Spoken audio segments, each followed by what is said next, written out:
Élise et Vincent étaient mariés depuis plusieurs années. Aux yeux des autres, ils formaient un couple solide, mais la réalité était bien différente. Vincent aimait profondément Élise, mais elle, en retour, n'éprouvait aucune affection pour lui. Leur union n'avait jamais été fondée sur l'amour, mais plutôt sur un choix raisonnable, une commodité dictée par les circonstances. Dès les premières années, Élise s'était habituée à la présence de Vincent sans jamais ressentir une réelle connexion avec lui. Elle le considérait comme un compagnon de vie pratique, mais jamais comme un homme qu'elle respectait ou admirait. Son attitude envers Vincent était souvent empreinte de condescendance. Elle ignorait ses efforts pour rendre leur vie plus agréable, se moquait de ses petites attentions et trouvait toujours une manière de le rabaisser, parfois devant leurs amis. Vincent, bien que blessé par l'indifférence de sa femme, continuait à espérer.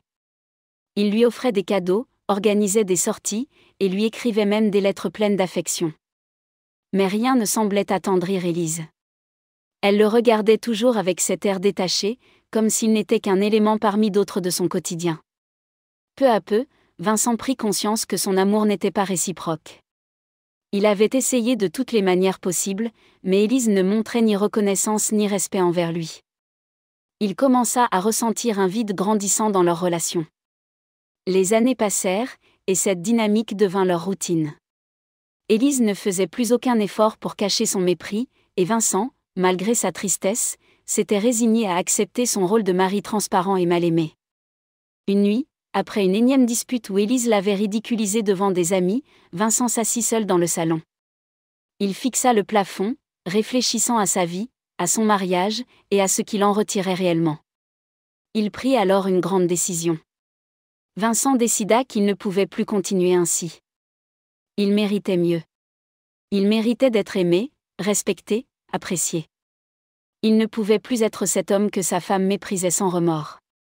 Il fit ses valises tôt le matin, laissant leur appartement vide. Sur la table du salon, il déposa une lettre, la seule explication qu'il donnerait à Élise avant de disparaître de sa vie. Ce soir-là, Élise rentra comme à son habitude, indifférente, s'attendant à retrouver Vincent à la maison. Mais l'appartement était silencieux, étrangement vide. Elle aperçut alors la lettre sur la table et sentit, pour la première fois depuis longtemps, une forme d'inquiétude monter en elle. Dans sa lettre, Vincent ne l'accusait pas, ne lui reprochait rien directement. Il exprimait simplement son besoin de trouver un amour qui lui était refusé, son souhait de vivre une existence où il serait respecté. Dans sa lettre, Vincent ne l'accusait pas, ne lui reprochait rien directement. Il exprimait simplement son besoin de trouver un amour qui lui était refusé, son souhait de vivre une existence où il serait respecté. Élise finit de lire, mais elle ne bougea pas immédiatement. Son esprit était envahi par une émotion qu'elle ne reconnaissait pas, ce n'était pas de l'amour, mais plutôt un étrange vide.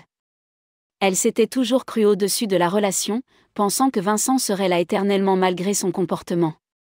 Pour la première fois, elle ressentit ce que signifiait l'absence. L'homme qu'elle méprisait avait toujours été présent, disponible, prévisible. Mais maintenant, il n'était plus là. Elle était seule. Elle comprit alors une vérité qu'elle n'avait jamais voulu affronter, elle n'avait pas seulement perdu un mari, elle avait perdu la seule personne qui, malgré tout, avait tenté de la comprendre. Vincent ne revint jamais. Élise continua sa vie, mais quelque chose avait changé en elle. L'indifférence qui l'avait guidée tant d'années s'était transformée en une prise de conscience amère. Elle ne pleura pas son départ, mais elle ne put jamais s'empêcher de penser à ce qu'elle avait laissé filer, sans jamais lui donner une chance.